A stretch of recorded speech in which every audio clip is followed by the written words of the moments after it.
Hi there, I'm Anna Prosser for Kingston HyperX here at MLG Summer Championships 2012. I have a rare treat for you. We're going to have a dual interview here on day one with Idra and In Control of Team Evil Geniuses. Greg, let's start with you. How are you feeling? How has day one been for you so far? I'm actually pretty exhausted. I just didn't sleep well last night for some reason. I don't know. Didn't get enough sleep, and it's a really long day. We started matches at 1:30, and we still have 3 more rounds to play starting at 9:30, so probably end around midnight or later. So that part kind of sucks, but I've qualified for China already. I had to beat Suppy to do it, which kind of sucks, but he still has a chance, and I qualified, which is the important part. So play's been so-so, but some high points. That's great. Can you fill us in, maybe those who aren't as familiar with how this tournament is structured with the WCS versus MLG schedule and how things work?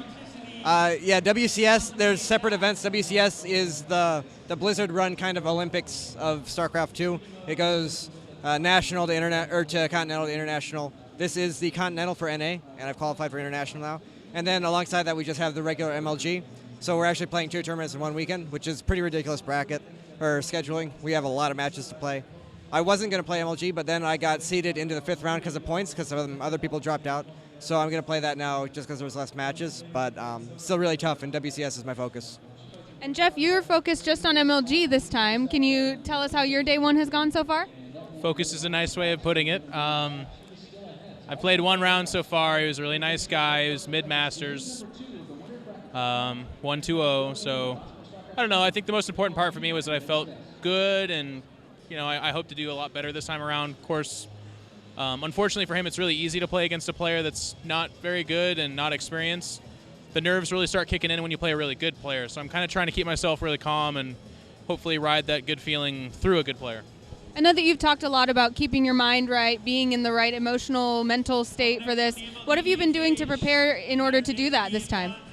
I get asked that a lot, and I'm leaving no rock unturned. Like, I've tried all kinds of different things. This time around, I'm trying to play without any music, and I think that's helping me focus, and I don't know, just really focusing on staying calm. Like, if I had the answers, I mean, maybe I do this interview afterwards, and I'm like, here's what works, but for right now, this is what I'm trying. Greg, what about you? Do you do anything in particular to make sure you're in the right mental state for these tournaments? Not particularly. It's mostly just about staying calm. I'm another one who tends to get more nervous, more so than like out of it or distracted. So it's just about trying to stay calm and focus on playing the game and not worry about the results and not worry about what could happen. Did you do anything particular in your practice, as opposed to the mental things? Have you done anything particular to practice specific strategies or builds? Or, I mean, obviously you're not going to give away your builds, but anything that's changed in your gameplay? For me as a Protoss, I've really been starting to feature the Warp Prism a lot more. I have finally moved away from my kind of pylon cannon-y openings that some people loved and some people hated. A lot of people hated. I'm finding that it was the worst opening, and I still mix in some cannon rushes, obviously, but it's more reactive or map-oriented. Tal'Dorei Malter's really good for it. Daybreak has a good cannon rush there as well. So those are maps I'll open more forge-heavy, but usually I try to go more macro-heavy, and I think that's evolved my play to the next level. It's a lot better. Greg, are there any matchups you focused on or specific areas you worked on in your play? I've gotten more aggressive in both CVP and CVZ. CVZ is more just like I've started to incorporate more cheese builds because Zergs are playing more and more greedy. The metagame just tends to swing around like that, greedy versus safe versus aggressive. And I feel it's in like a greedy phase, so I'm playing more cheesy. Against Suppy, I Roach Baneling attack, killed him with a Roach Baneling attack the first game, and then the second one did Ling Baneling pressure and stuff like that, so it's working out pretty well. And CVP, I'm also being more aggressive in the mid game with Ling, Roach, and Fester armies, and that should have worked for state, just silly stuff happened. So more aggressive in general. What expectations do you have for yourself in the coming days in terms of how you hope to place, or maybe people that you're looking to particularly beat? There's no one well, I kind of like to beat Major just because we practice a lot and he's a funny guy, and he's just a funny guy. It'd be really fun to beat him, but not in like a mean way. And other than that, no particular player I want to play. Obviously, I want to win WCS. WCS is my focus. I don't think it's possible to really play your best in 2 tournaments at once. I kind of don't want to play MLG at all just to focus on WCS, but as is, I have to play it, so I'll play those matches, but I'm not worried about them. Just going to try and win WCS. Jeff, are there any players that you particularly are hoping to run into as you go through the open bracket? Anyone I play against. I'm still not in the stage where I can call anyone out. Not yet. I need to put some results together, so Last tournament was my worst tournament to date, and I'm just trying to extend that. I think this is a good tournament to get on the right foot, and I'm just going to try to do that as best I can. This is day one, and it is Friday, so we're not in full swing in terms of tournament attendance yet, but can you give people a feel for what Raleigh, this convention center, is like? Well, they've actually made a nice player accommodation in the playing area. I know the last tournament I barked and bitched pretty loudly about how when we're eliminated we have to go stand on the outside, which kind of sucks because while we're interacting with fans, which is nice, we're not able to root on our teammates because we're amidst the melee of people. So that's a really nice change they've made. As far as the audience is concerned, this is our third year at Raleigh with StarCraft 2, and I feel like they're really experienced and polite, and it's really nice. When I go out and they're like, hey, can I get an autograph? I say, not right now, I'm going to a match. They don't like shoot me a glance or something like that. I did have one guy ask me to eat my phone for a picture because I did that on State of the Game, I guess. And just in general to people watching the video, don't ask people to eat stuff. They won't. Yeah. All right, what about you, Greg? How are you feeling with this atmosphere? It's good. I've been kind of out of it. Had to play a lot of matches. Haven't really interacted with people too much after my match for Suppy. Signed a bunch of autographs, but like Jeff said, the fans are really polite. You do get events where they're very overzealous, particularly European events. That's kind of weird. But here, it might come down to the fact that there have been 3 events here already. The majority of them have experienced in MLG, have interacted with pro players before. Very cool and relaxed so far. Is there anything, before we sign off, I know you guys have matches to play and rest to get, but is there anything your fans can do for you, messages they can send you, good energy they can send you that'll help you through these next couple days?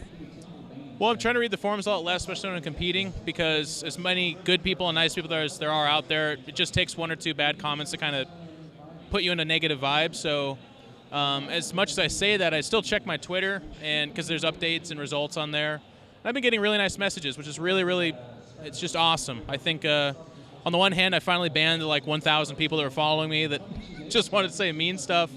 But on the other hand, a lot of really nice people are supporting me, win or lose, and that means a lot, because without fans, we wouldn't be doing this, that's for sure. I know particularly I was standing with some of the fans who were watching you, and they were mentioning, I think of Jeff as one of the forefathers of esports. I love what he does. Does that responsibility or that honor feel good to you, or does it weigh on you? I feel like I have to live up to it. When I make dumb comments on one of the shows that I do, and it creates unnecessary drama. I definitely believe in necessary drama, but there's also unnecessary drama. I feel like I let them down. Some of my jokes are hit or miss.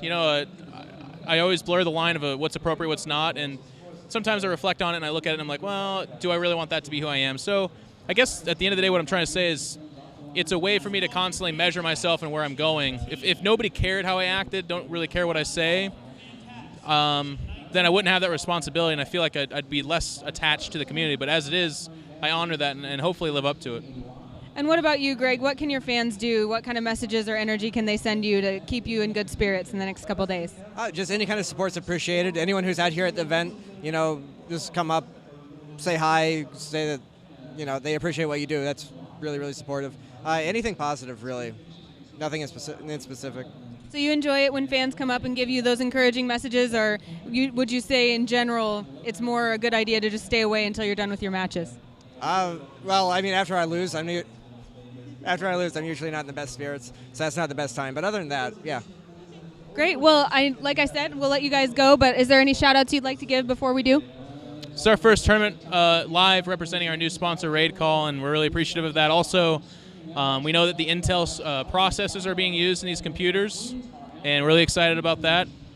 Processors, right? Yeah, really excited about that. So, also big shout out to Kingston. And Greg, what about you? Thank yous. I guess we're splitting them, so it'll be Monster, Beyond Gaming, and Sapphire. I think those are the other ones. I think Steel Series. And Steel Series. Big thanks to all of them. Yep. Thank you. And I personally would, of course, like to thank Kingston HyperX for bringing me out to tournaments, letting me hang out with these guys and bring you this kind of content. Thank you so much, guys, for this dual interview, and best of luck in the coming matches.